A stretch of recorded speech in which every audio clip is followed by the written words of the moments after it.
एक भव्य राज्य में एल्डन नाम का एक दयालु राजा था जो पूरे देश पर शासन करता था। उसे शाही बगीचों में लंबी सैर करना, फूलों की सुंदरता और पक्षियों के गीतों का आनंद लेना बहुत पसंद था।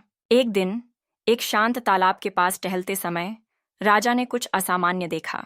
एक छोटा मेंढक पानी के किनारे एक पत्थर पर बैठा था। उसे घूर रहा था। नमस्ते छोटे मेंढक, राजा एल्डन ने गर्मजोशी से मुस्कुराते हुए कहा। आज तुम यहाँ क्यों आए हो? उसे आश्चर्य हुआ। मेंढक बोला, महाराज, मेरी एक विनती है। मैं कोई साधारण मेंढक नहीं हूँ, बल्कि एक जादुई मेंढक हूँ। कई साल पहले मुझे एक दुष्ट जादूगर ने श्राप दिया था और केवल दयालुता का सच्चा कार्य ही इस जादू को तोड़ सकता है। राजा हैरान रह गया, लेकिन ध्यान से सुनने लगा। मेरे दोस्त, मैं आपकी क्या मदद कर सकता हूँ? मेंढक ने समझाया कि श्राप को हटाने के लिए किसी को बिना किसी हिचकिचाहट के मेंढक की एक इच्छा पूरी करने का वादा करना होगा।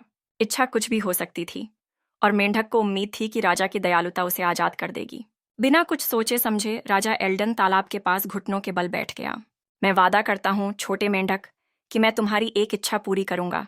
मुझसे कुछ भी मांग लो और मैं उसे पूरा करूंगा। मेंढक की आंखें कृतज्ञता से चमक उठीं। धन्यवाद महाराज, मेरी इच्छा सरल है। मैं एक राजकुमार के रूप में अपने असली रूप में लौटना चाहता हूँ, ताकि मैं एक बार फिर से खुशहाल जीवन जी सकूं।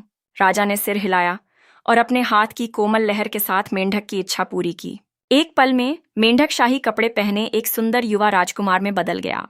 वह राजा के सामने खड़ा था, खुशी से झूम रहा था। धन्यवाद राजा एल्डन, राजकुमार ने गहराई से झुकते हुए कहा।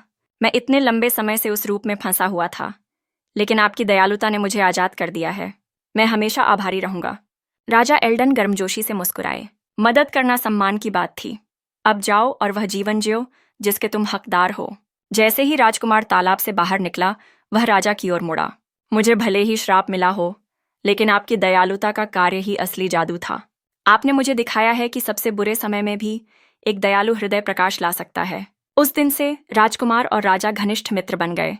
राजकुमार ने अपने राज्य में बुद्धिमानी से शासन किया और राजा एल्डन ने अपने राज्य में दयालुता फैलाना जारी रखा। वे अक्सर कहानियां साझा करने और हंसी मजाक करने के लिए मिलते थे, यह जानते हुए कि कभी-कभी सबसे बड़ा जादू मदद के एक छोटे से कार्य में पाई जाने वाली अच्छाई होती है।